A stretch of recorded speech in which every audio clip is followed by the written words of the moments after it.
6 বছর ধরে বিছানায় বন্দী নাফিসের জীবন। স্বপ্ন ছিল চিকিৎসক হওয়ার, কিন্তু নিজেই এখন সুচিকিৎসার অভাবে শয্যাশায়ী। সন্তানের চিকিৎসায় সর্বস্ব হারিয়ে নাফিসের পরিবার এখন অসহায়। কিডনি প্রতিস্থাপনের মতো ব্যয়বহুল চিকিৎসায় নাফিসের প্রয়োজন মানবিক সহায়তার হাত।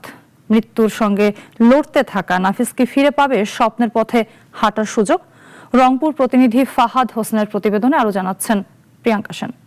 একসময় যার হাসি আর চঞ্চলতায় মুখর থাকতো পুরো ঘর, আজ সেই নাফিস নীরবে পড়ে আছেন একটি বিছানায়। যে বয়সে স্বপ্ন দেখার কথা, সেই বয়সেই গত 6 বছর ধরে মৃত্যুর সঙ্গে লড়াই করে যাচ্ছেন এই মেধাবী শিক্ষার্থী। শয্যাশায়ী জীবনে থমকে গেছে তার স্বপ্ন, অনিশ্চয়তায় কাটছে প্রতিটি দিন। বন্ধু বান্ধবদের কথা মনে পড়ে, তারা আমাকে দেখতে আসে। আগে আসতো, কিন্তু এখন কেউ আসে না। ছোটবেলা থেকেই নাফিজের স্বপ্ন ছিল চিকিৎসক হওয়ার। অসুস্থ মানুষের সেবা করে তাদের মুখে হাসি ফোটাতে চেয়েছিলেন তিনি। সেই স্বপ্ন বুকে নিয়েই এগিয়ে যাচ্ছিলেন এই মেধাবী শিক্ষার্থী। এসএসসি পরীক্ষার ফর্মও পূরণ করেছিলেন অনেক আশা আর উৎসাহ নিয়ে। কিন্তু এসএসসি পরীক্ষার ঠিক আগ মুহূর্তে হঠাৎ অসুস্থ হয়ে পড়েন নাফিজ। পরীক্ষা নিরীক্ষায় ধরা পড়ে তার দুটি কিডনি অকার্যকর হয়ে গেছে। ফলে পরীক্ষার হলে বসা হয়নি তার। তারপর খুব আশা ছিল ছোটোবেলায় হেপস কমপ্লিট করবে 2 বছরে। তারপর ও করবে, যে পড়াশোনা খুবই ভালো ছিল, মেধাবী ছিল। এসএসসি এইচএসসি কমপ্লিট করে ও মেডিকেল পড়বে। আমার সঙ্গে সবসময় শেয়ার করতো যে মামনি, আমি খুবই আমার আশা আমি বড় হয়ে ডাক্তার হব। আমি এবার এসএসসি দিতাম, কিন্তু অসুস্থতার কারণে দিতে পারি নাই।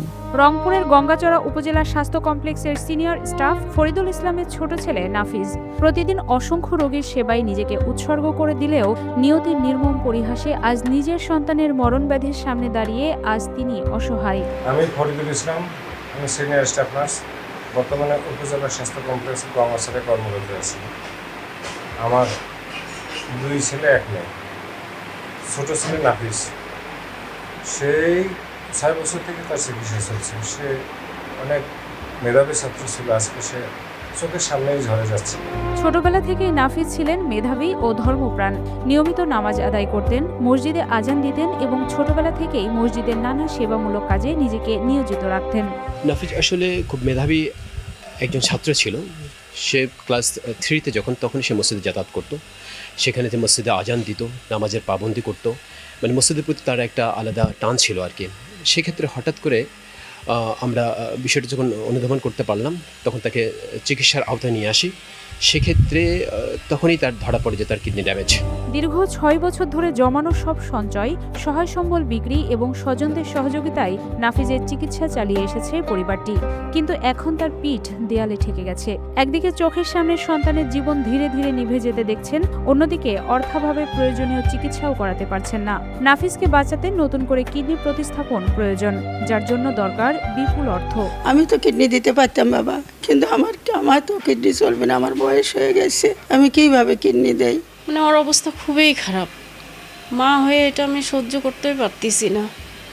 এত কষ্টকর যে প্রত্যেক মারা জানবে যে সন্তানের সামান্য জ্বর হইলে মায়ের কতটা কষ্ট হয়।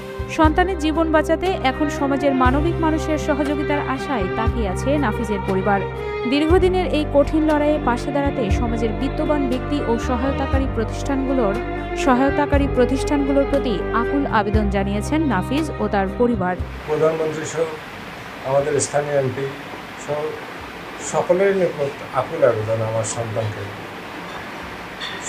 সুস্থ করার জন্য আবেদন জানাচ্ছি। এখন আপনাদের সবার কাছে, দেশবাসী এবং মাননীয় প্রধানমন্ত্রী সবার কাছে আমার বিশেষ অনুরোধ, আমার সন্তানের সুস্থতার জন্য আর্থিক সহযোগিতা করবেন এবং দোয়া করবেন আমার ছেলে যেন খুব তাড়াতাড়ি সুস্থ হয়ে যায়।